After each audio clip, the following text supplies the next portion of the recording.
Good morning, friends. This week it is going to be the yard site, the Hilula of a very great rabbi, popularly known as a Ben Ish Chai.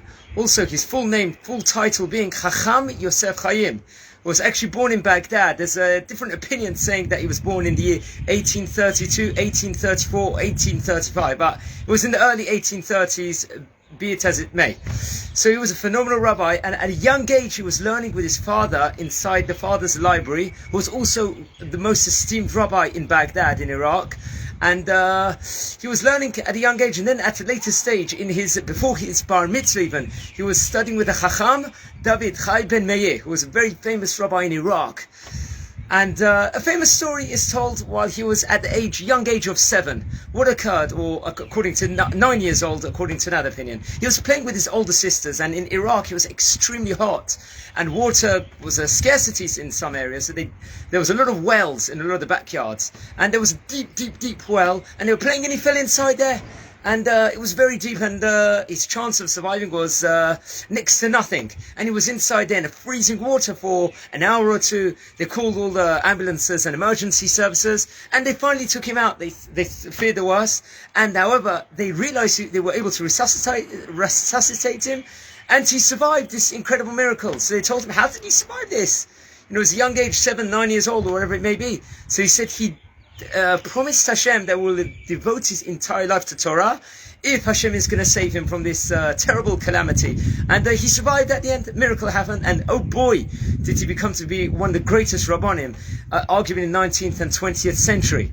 At the young age of 14, friends, he published already a book, a pamphlet, a halachic responsa, which was became famous in Iraq. And remember, Iraq was a country with a great amount of Torah scholarship at that stage in time. He learned under a rabbi, Chacham Abdallah Somech, a very famous Iraqi rabbi, in Yeshivat Bet Zilka, while he was in his teenage years. And later on, actually, it didn't come unrewarded. He was arguably the greatest student in this esteemed, famous yeshiva. He married the daughter of Chacham Abdallah Somech, of the name Rachel. And they had one daughter between them and 2 boys between them also. Great Torah learners. The Ben Ish Chai's father passed away in the year 1859, and this hit the Ben Ish Chai hard. He was only 25, 26 years old, respectively.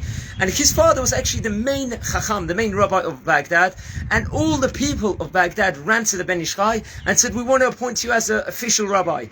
He declined the position, but he was known as the head rabbi of Iraq because everyone anyway came to him. And he survived. People could say, how did he survive financially? But he was a partner in a family business also, which he was able to later on publish a lot of his books and a lot of his different phenomenal, grandiose works at a later stage. And so he was able to relate to everyone, and it's very evident in the publications of his sermons that he was bringing about parables, tales, and different stories which could relate to all of world Jewry, definitely all of Iraqi Jewry also. He was also proficient in secular studies, which many people might not know. He was a master of economics, astronomy, physics, and different areas. However, he was also a master, great kabbalist, and proficient in the Torah learnings of the Arizal also. He was able to incorporate that inside the Siddur itself. And he traveled a little bit. He was most of the time studying in his attic the whole day, also fasting on many different occasions. But he also traveled. He went to Eretz Israel. He went to Israel in the year 1869 with his brother Chacham Yecheskel, and they visited all the Kavarim of the great Tzadikim and Chachamim at that point. And all his books, mostly he wanted to publish in Israel itself. Why in Israel? Why publish it there?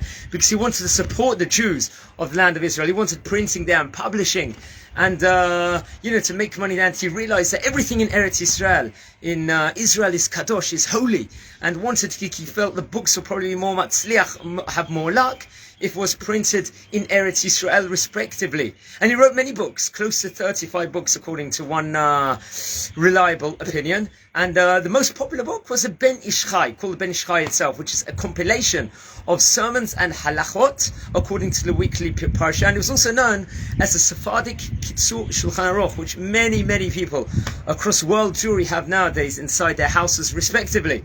He also wrote another book of the name Benayahu, which was interpretation of the Torah verses of the Pesukim, and it was on a kabbalistic basis. And he wrote many other books. Also the Rav Pe'alim, which is also very famous, he's also known by. And there's actually a legend, a famous thing that is known, that on Motzei Shabbat, he used to ask his servant for 2 cups of tea while he was learning his attic. So the legend says that he was actually learning with Elijah the prophet, with Eliyahu Hanavi himself, respectively, which was a phenomenal feat. And people tried to find out if it was really true, and it was. And that's how great the Ben Ish Chai was. They say that he had the sort of sparks of Moshe Rabbeinu in him, according to one opinion. He was actually a famous story. One time, him and his brothers were on trumped up charges, false charges, anti-Semitic wise, while they were in Iraq, were thrown into prison. And the Ben Ish Chai spent 30 days inside this prison, which wasn't like some of the prisons nowadays which people go to. It was a nightmare. But the entire 30 days, he spent learning every second. And one of the books, a publication he did, was based on his writings of his time there. He studied. And he was profound in kabbalistic works, and in the mystics also, and knew everything. He took on a lot of fasts upon himself, a lot of ta'anits itself. And he passed away this week in the year 1909. So that would be, I believe, 113 years ago, believe it or not, on the 13th of Elul, he passed away, and he was buried in Baghdad, and they say that 150,000 people attended his funeral, which was unheard of in the Middle East and of Baghdad. And remember, most of the people were not Jewish over there. So to have 150,000 people come to a funeral in a place where nearly no one is Jewish, and everyone, it just shows how much respect the people of that country had for him.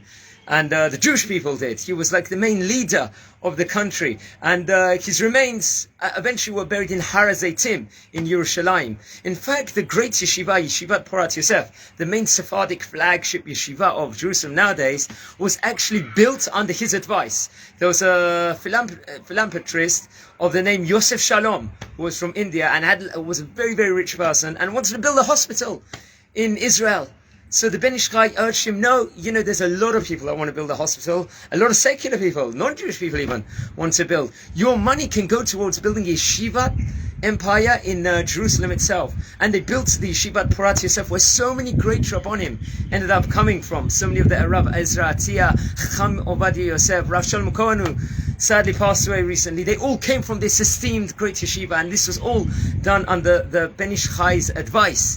And he was a master also of poetry. He loved to bring about parables and could relate to everybody. And all his works are learned throughout the whole world nowadays, among all the different various communities across the world. And his yahrzeit, his Hilula, is on the 13th of Elul, and that is naturally this week. So we should all, learn his books for sure, in his memory, in his zchuyot. And he's got so many, all his zchuyot are protecting Am Yisrael nowadays. Here we live in Eretz Yisrael. He was a man that loved Israel, Eretz Yisrael, the Yeshuva Eretz Yisrael. People are coming together, and so much is in his zchut. So I want to wish you all a fantastic day, and hopefully Bezrat Hashem next week, when there's another Hilula of a great Chacham, a great Rav, I will continue the series. So it's a Ben Ish Chai, Chacham Yosef Shalom, his yahrzeit this week, tomorrow night, on the 13th of Elul, friends. Okay, have a all fantastic day, guys. Bye.